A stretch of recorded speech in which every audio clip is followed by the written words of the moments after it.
బెల్లుగూడలో bumper offer 3,75,00,000 G+2 4 BHK villa కొనండి. నెలకు 1,00,000 rent guarantee. Terms and conditions apply. నమస్తే, నేను విజయ్. ఇరాన్ మీద ఇజ్రాయెల్, అమెరికా ఎందుకు ఈ స్థాయిలో విరుచుకుపడుతున్నాయి? అమెరికా ఒకే ఒక మాట చెప్తుంది, ఇరాన్ అణ్వాయుధాలని తయారు చేస్తుంది. అణ్వాయుధాలని తయారు చేస్తే తనతో పాటు తన మిత్రదేశమైనటువంటి ఇజ్రాయెల్కి ముప్పు పొంచి ఉంది. కాబట్టి అణ్వాయుధాల తయారీ విషయంలో తమతో ఒప్పందం చేసుకోవాలని ఏకైక కండిషన్ పెట్టింది అమెరికా. ఆ కండిషన్ను ఇరాన్ ఒప్పుకోకపోవడంతోనే ఇప్పుడు ఏకంగా ఈ స్థాయిలో యుద్ధం చేస్తుంది అమెరికా. నిజంగా అణ్వాయుధాలను తయారు చేయాలంటే అంత ఇబ్బందికర పరిస్థితులు ఉంటాయా? ఏకంగా ఆ దేశం మీదే అమెరికా లాంటి అగ్రదేశాలు దాడి చేస్తాయా? నిజంగా ఈరోజు ఇండియా అణ్వాయుధాలు కలిగినటువంటి ఒక దేశంగా మారిందంటే నిజంగా ఆ రోజుల్లో 1998లో మనం అణ్వాయుధ పరీక్షలను ఎంత చాకచక్యంగా చేయగలిగాం. వీటి గురించి డిస్కస్ చేద్దాం. మనతో పాటు Indian air force officer, wing commander Shyam Prasad గారు ఉన్నారు. శ్యామ్ ప్రసాద్ గారు నమస్తే. నమస్తే విజయ్ గారు, బాగున్నారా? ఎస్ శ్యామ్ ప్రసాద్ గారు, ఇప్పుడు ఎక్కడ చూసినా కూడా ఒకటే డిస్కషన్, న్యూక్లియర్ వెపన్స్ తయారు చేస్తే అమెరికా లాంటి అగ్రదేశం ఒప్పుకోదు. ఆ రోజుల్లో ఇండియా, అప్పుడు మనకి అమెరికా అంతా సఖ్యతగా లేదు, పాకిస్తాన్తో అప్పటికే దోస్తానాలో ఉంది అమెరికా. సో 1998లో మనం పోఖ్రాన్లో జరిపినటువంటి అణు పరీక్షలు దిగ్విజయంగా పూర్తి చేయడం జరిగింది. నిజంగా అణు పరీక్షలు జరపాలన్నా, అణ్వాయుధాలు తయారు చేయాలన్నా అంత కష్టమా? చాలా కష్టం సార్, జీవితకాలం పడుతుంది. మీరు చాలా కరెక్ట్గా ఎక్స్ప్లెయిన్ చేశారు. 98 బుద్ధా స్మైల్స్ అగైన్. కానీ Buddha smile first time in 1974. ఆ రోజు నుంచి 1998 వరకు కూడా మన ప్రయాణం చూసుకుంటే, మనతో పాటు ప్రయాణించిన వాళ్ళు పాకిస్తాన్, చైనా వాళ్ళు చూసుకుంటే, ఈ మధ్య మీరు అమెరికన్ సెనెట్ లో దీని మీద వేడిగా చర్చలు జరుగుతుంది. ఏంటి అసలు ఇండియా మన మాట ఎందుకు వింటం లేదు డీల్ అనుకుంటే, వాళ్ళ సెనేటర్ అన్నాడు, కాంగ్రెస్ మెన్, 98లో మొత్తం వ్యవస్థ గాఢ నిద్రలో ఉండింది, ఇండియా గురించి మనం పట్టుకోలేకపోయాం. అబ్దుల్ కలాం గారు కానీ, అప్పటి ప్రధానమంత్రి గారు కానీ, మన కంప్లీట్ రక్షణ వ్యవస్థ కానీ, సైనికాదులు కానీ, సామాన్య ప్రజానికం కానీ, పోఖరన్ అంటే it's not a dot on the map sir, it's world famous. Pokhran లో ఉన్న ప్రతి ఒక్క సామాన్య ప్రజలు కూడా మమేకమయ్యి దాన్ని ఒక అతిపెద్ద రహస్యంగా వెలిసే శాటిలైట్స్ కూడా పట్టుకోలేకపోయాయి. జీవితకాలం పడుతుంది సార్. సో అంటే ఒక రకంగా ఇప్పుడున్న పరిస్థితుల్లో, ఒకవేళ అప్పుడు ఆ రోజుల్లో మిసైల్ మ్యాన్గా చెప్పుకునేటువంటి అబ్దుల్ కలాం గారు కానీ, సో ఆ రోజు ఉన్నటువంటి ప్రైమ్ మినిస్టర్ వాజ్పేయి గారు కానీ, సో ఒక డేరింగ్ డాషింగ్గా ఆ స్టెప్ వేయకుండా ఉండుంటే, ఒకవేళ ఆ టైంలో అమెరికా ఆ చర్యల్ని కానీ అడ్డుకో ఉండుంటే, ఇలాంటి సిచ్యువేషన్లో, ఇలాంటి అడ్వాన్స్డ్ టెక్నాలజీలో మనం ఇప్పుడు ఒకవేళ న్యూక్లియర్ వెపన్స్ తయారు చేయాలంటే ఎంత కష్టతరంగా మారుండేది? చాలా కష్టం సార్, 50-60 ఏళ్ళు పడుతుంది. ఎందుకంటే ఒక చిన్న ఎగ్జాంపుల్ ఇస్తాను మీకు. అంతకుముందు ఏమనేవాళ్ళు? అణువు అనేవారు. తర్వాత ఏమైంది? పరమాణువు అయింది. పరమాణువు తర్వాత ఏంది? దాంట్లోకి ఇంకా we are going deep and deeper into the atom. 1/10th atom పోయి 100th అయిపోయి 1000th అయిపోయింది. అంత క్రిటికల్ టెక్నాలజీని తయారు చేయాలంటే మన సైంటిస్ట్ ని, మన రీసెర్చ్ అండ్ డెవలప్మెంట్ ని హైలీ టెక్నికల్ ల్యాబొరేటరీస్ ని తయారు చేసుకోవాలి, వాటర్ కంపేర్ చేసుకోవాలి, తర్వాత ఎయిర్ ప్రెషర్ కంపేర్ చేసుకోవాలి. సో టెంపరేచర్ కూల్డ్ ల్యాబ్ లో ఏళ్ల తరబడి సైంటిస్టులు కూర్చొని చూసుకుంటే గానీ ఒక చిన్న అణువుని విడగొట్టలేరు. విడగొట్టిన వాటిని మిగతా పదార్థాలతో కలపాలి. యురేనియం అంటారు, చాలా చాలా చాలా ఉంటాయి పాయింట్స్, వాటికి ఒక పేరు పెట్టారు. సో ఇదంతా చేయాలంటే ఇది చాలా వ్యయ ప్రయాసలకు వచ్చిన వ్యవహారం. ప్లస్ ఆ సైంటిస్టులు ఎంత తెలివితేటలు ఉంటే గానీ it takes a time process అనమాట, టైం టేకింగ్ ప్రాసెస్. ఇది 50-60 ఏళ్ళు ఈజీగా పడతాయి. అమెరికా కన్ను కప్పి, అమెరికా ఆర్థిక ఆంక్షల్ని ఎదుర్కొని మనం చేయగలిగాం. మనం చేసినప్పుడు కూడా ఏం చెప్పాం? ఇది ఒక శాంతియుత ఆయుధం మాత్రమే. మేము మా చరిత్రలోనే లేదు, 5,000 సంవత్సరాల మా చరిత్రలోనే లేదు, మనం ఏ దేశం మీద కూడా మేము భారతదేశం దండెత్తలేదు. దండెత్తినప్పుడు మాత్రమే we use it as a defence అని స్పష్టంగా చెప్పడం వల్లే ప్రపంచ దేశాల్లో ఈ రోజు మన పేరు ప్రఖ్యాతులు నిలబడ్డాయి. మనతో పాటు ప్రయాణం చేసిన వాళ్ళ దేశాల పరిస్థితి చూడండి ఎంత అధ్వానంగా తయారైందో. ఇండియా జోలికి అంటే అమెరికా కానీ, చైనా కానీ ఇండియా వైపు కన్నెత్తి చూడాలన్నా కూడా, సో ఇరాన్ని ఈరోజు ఏకాకి చేసి ఆ విధంగా అటాక్ చేస్తున్నారు, మనం గమనిస్తున్నాం. ఏ రీజన్ లేకపోయినా కూడా అక్కడ ఉన్నటువంటి లీడర్స్ అందరిని కూడా చంపేస్తున్నారు. సో అక్కడ ఉన్నటువంటి ఇరాన్ సుప్రీం ఖమేనీని అటాక్ చేశారు, టెర్మినేట్ చేశారు. అలాగే అణ్వాయుధాల తయారీకి సంబంధించినటువంటి ఆ రీసెర్చ్ హెడ్ని కూడా హత్య చేశారు. సో ఆ టీంలో ఉన్నటువంటి మెంబర్స్ అందరినీ కూడా టార్గెటెడ్గా అక్కడ ఫినిష్ చేస్తూ వస్తున్నారు. అయితే ఇండియా ఇప్పుడు న్యూక్లియర్ వెపన్ ఉన్నటువంటి ఒక కంట్రీగా మారడం వల్ల ఇండియా వైపు చూడాలంటే ఇప్పుడు అందరూ కూడా ఆలోచించాల్సినటువంటి పరిస్థితి ఉంది. అంటే ఇది కేవలం న్యూక్లియర్ వెపన్ ఉన్నటువంటి కంట్రీ కావడం వల్లే అంటారా? చాలా బాగా సమరైజ్ చేశారు మీరు. ఎందుకంటే ఒక న్యూక్లియర్ వెపన్ దేశం అంటే ఒక బాధ్యతాయుతమైన అణ్వాయుధాలు కలిగిన దేశంగా ఉండాలి అంటే అమెరికా రష్యాలు ఎన్నో ఏళ్లుగా చేశాయి. ఏమైంది? కోల్డ్ వార్ లో ఇరుక్కున్నాయి. ప్రపంచాన్ని ముప్ప తిప్పలు పెట్టించాయి, రెండు భాగాలుగా విభజేసాయి. Either you are supporting America or supporting Russia, USSR ఆ కాలంలో అన్నారు. కానీ మనం ఏం చేసాం? 74 నుంచి మన ప్రయాణం మొదలుపెట్టినప్పటి నుంచి 98 దాకా మొన్నటి బ్రహ్మోస్ వరకు కూడా ఒక శాంతియుత దేశంగా మన రీసెర్చ్ మనం చేసుకుంటూ మన దేశాన్ని కాపాడుకోవడానికి, ప్రజలకి ఉన్నత విలువలను ఇవ్వడానికి, లైఫ్ కండిషన్స్ లివింగ్ కండిషన్స్ పెంచడానికి ఉపయోగించామే తప్ప న్యూక్లియర్ టెక్నాలజీలో ఏమున్నాయి? చాలా భాగాలు ఉన్నాయి. ఒకటి డిఫెన్స్, రెండవది welfare, satellites. Nuclear technology is nothing but A minutest of the minute. చిన్నగా నేను ఇందాక చెప్పినట్టు అణువు నుంచి పరమాణువుకు వెళ్ళడం వల్ల మన దేశం మీద గౌరవం పెరిగింది. ఓహో, ఇది ఒక బాధ్యతాయుతమైన దేశము. అమెరికా దేశాలు ప్రపంచం మీద బాంబులేసింది, రష్యా ప్రపంచం మీద బాంబులేసింది, మనం ఎవరి మీద వేసాం? So your record speaks for your self కదా. అంటే ఇప్పుడు పాకిస్తాన్ విషయానికి వస్తే కూడా, సో పాకిస్తాన్ మనం అణుబాంబులను తయారు చేసినటువంటి కొంత వ్యవధిలోనే పాకిస్తాన్ కూడా అణ్వాయుధాలు కలిగినటువంటి దేశంగా పాకిస్తాన్ కూడా గుర్తింపు వచ్చింది. కానీ పాకిస్తాన్ అణ్వాయుధాలను ఉపయోగించాలంటే ఖచ్చితంగా అమెరికా సపోర్ట్తో లేదంటే చైనా సపోర్ట్తో తీసుకొనే వాటిని వినియోగించాల్సినటువంటి పరిస్థితి.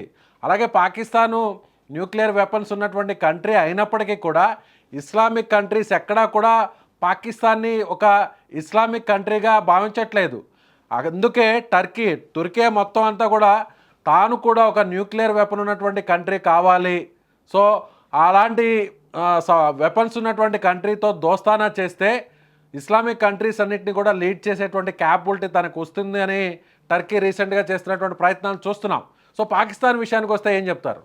కరెక్ట్గా చెప్పారు మీరు. పాకిస్తాన్ దగ్గర ఉన్నది ఏంటంటే న్యూక్లియర్ దేశం అని పేరే కానీ అదొక బయ్యర్ మాత్రమే. ఒక బయ్యర్ సెల్లర్ అరేంజ్మెంట్లో ఉన్నారు వాళ్ళు.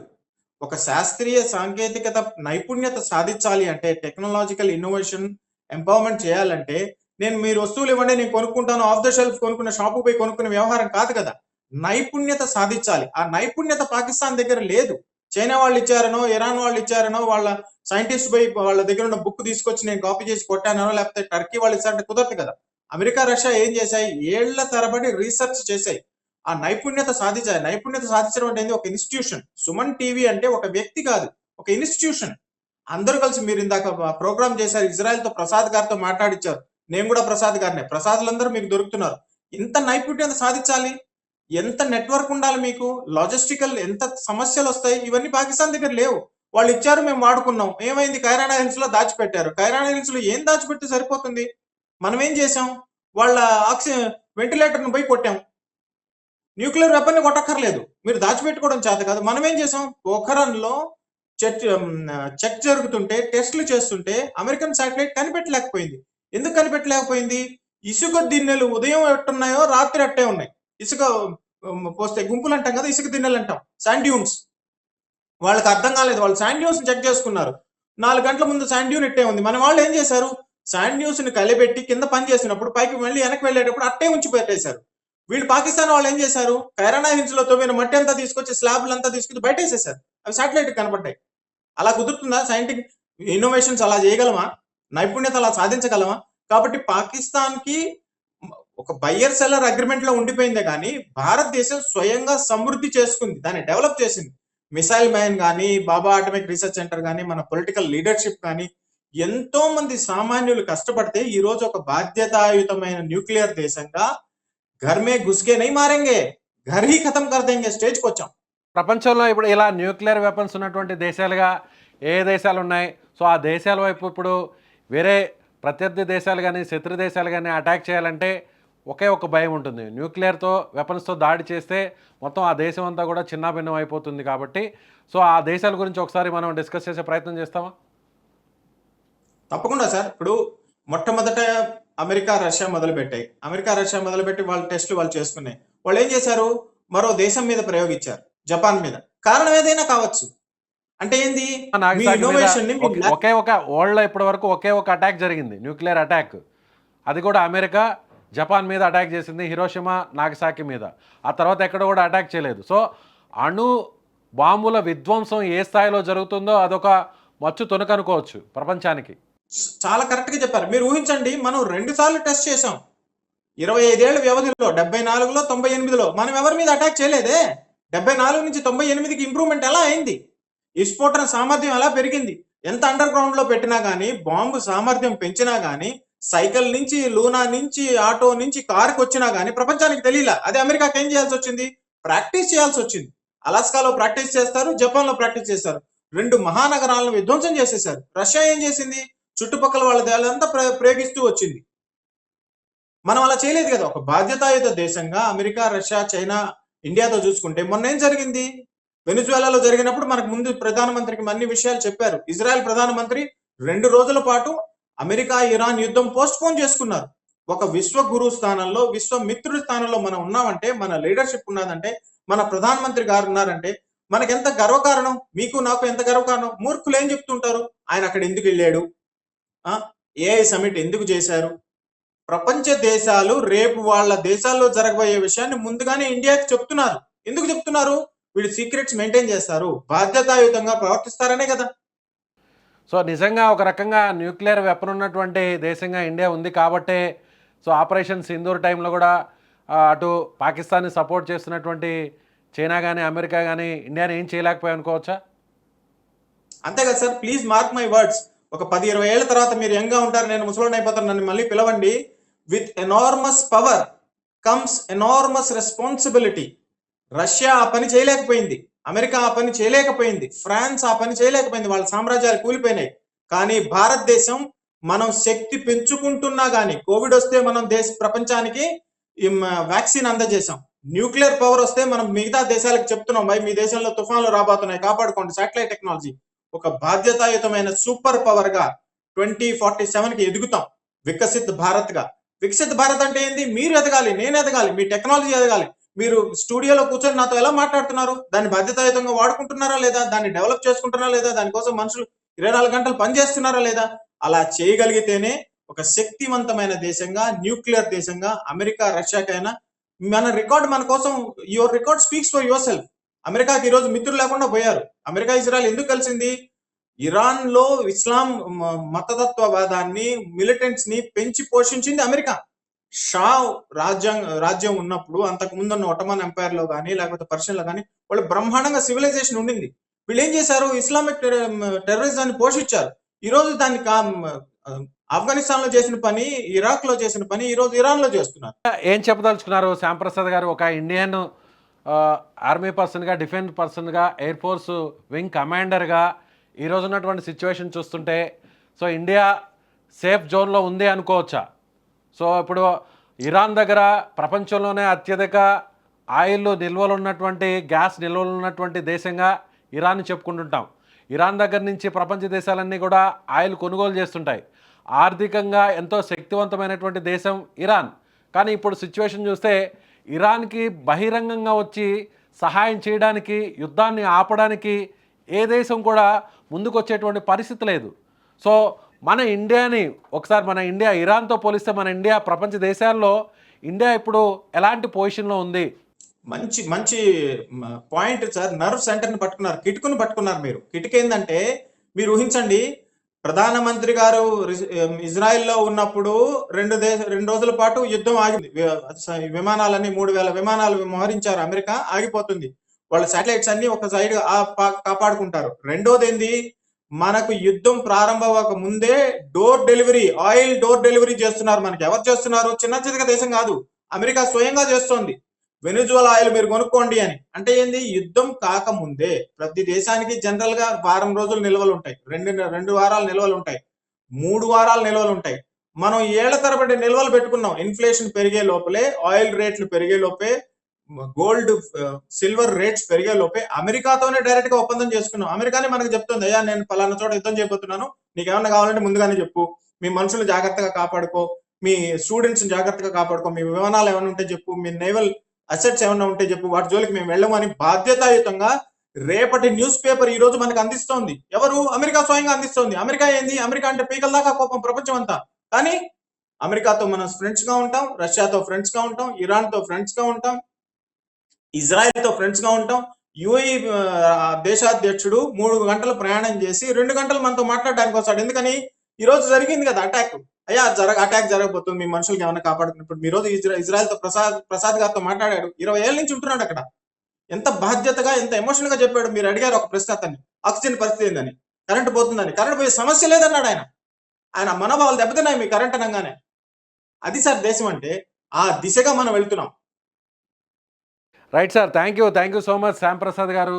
సో ఇది ఇండియన్ ఎయిర్ ఫోర్స్లో వింగ్ కమాండర్గా పనిచేసినటువంటి శ్యామ్ ప్రసాద్ గారు చెప్తున్నట్టుగా ఈరోజు పవర్ఫుల్ కంట్రీగా ఇండియా మారిందంటే సో అప్పటి నుంచి ఉన్నటువంటి నాయకులు కానీ, సో అలాగే ఉన్నటువంటి సైంటిస్టులు కానీ, అబ్దుల్ కలాం లాంటి సైంటిస్టులు అందరూ కూడా ఎంతో శ్రమ కోర్చి ప్రాణాలను పణంగా పెట్టి పనిచేయడం వల్ల ఇవాళ న్యూక్లియర్ పవర్ ఉన్నటువంటి ఒక దేశంగా ఇండియా ప్రపంచ దేశాల్లోనే ఒక గుర్తింపు పొందింది. ఈరోజు ఇండియా వైపు దాడి చేయాలన్నా, ఇండియా వైపు కన్నెత్తి చూడాలన్నా కూడా అగ్రదేశాలు సైతం భయపడే స్థాయికి ఇండియా ఈరోజు చేరుకుందంటే నిజంగా ఆ రోజు పనిచేసినటువంటి అలాంటి అబ్దుల్ కలాం లాంటి సైంటిస్టుల గొప్పతనం అని చెప్తున్నారు.